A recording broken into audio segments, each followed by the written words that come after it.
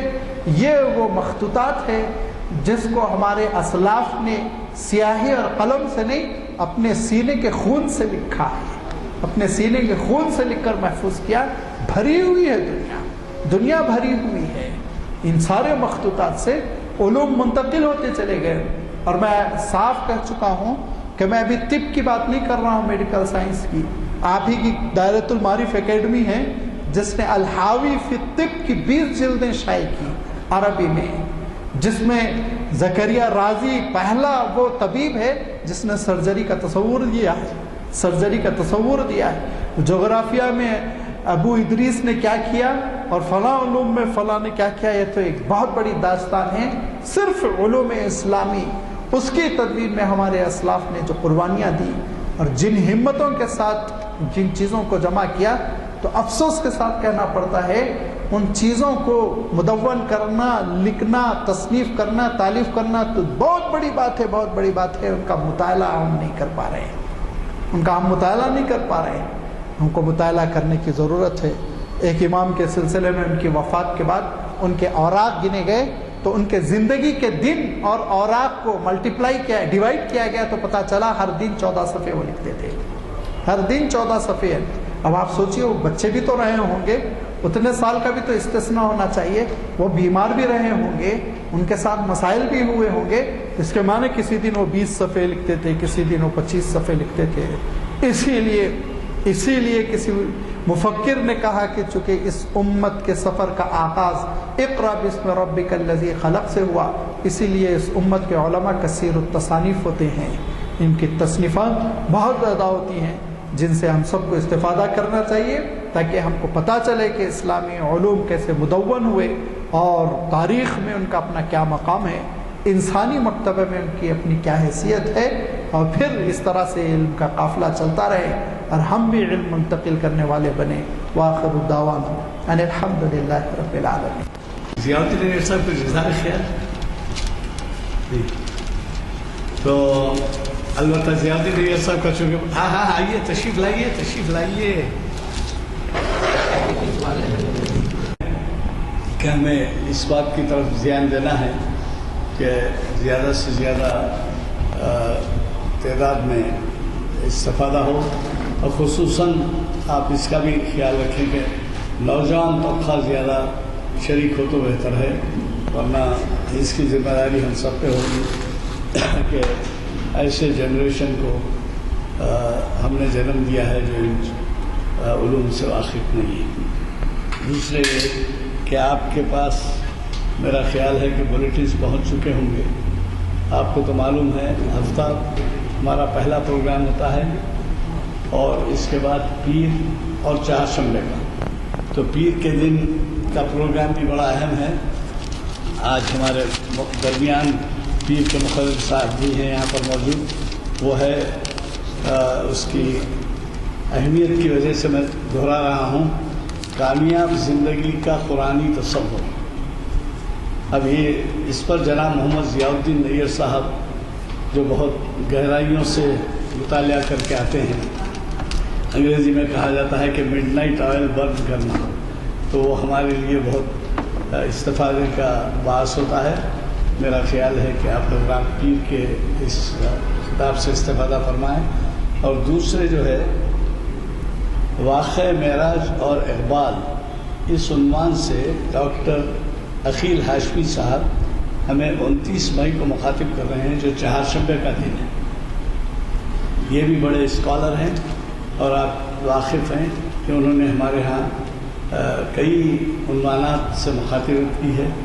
اور یہی نہیں بلکہ وہ تینوں محافل میں شرعی انفارمیشن، تاریخ اسلام اور اقبالیات، اس میں ہمیں انہوں نے مخاطب کیا ہے۔ وہ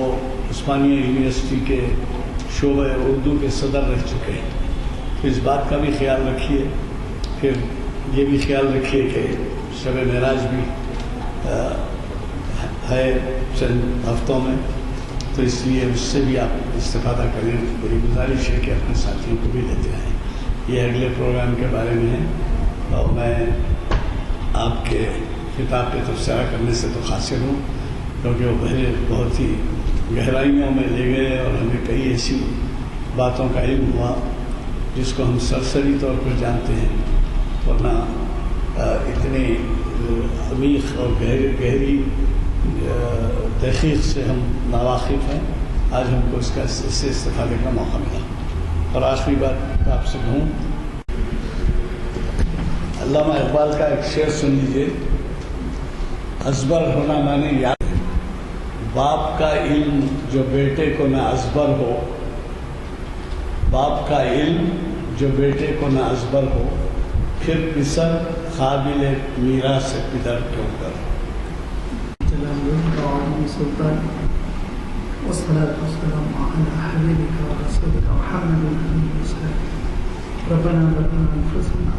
وإن لم تغفر لنا وترحمنا لنكونن من الخاسرين. ربنا لا تؤاخذنا إن نسينا وأخطأنا. ربنا ولا تحمل بإصرا كما حملته على الذين من قبلنا. ربنا ولا تحملنا ما لا طاقة لنا به واعف عنا واغفر لنا وارحمنا أنت مولانا فانصرنا على القوم الكافرين. ربنا تقبل منا إنك أنت السميع العليم وأرنا مناسكنا وتب علينا إنك أنت التواب الرحيم برحمتك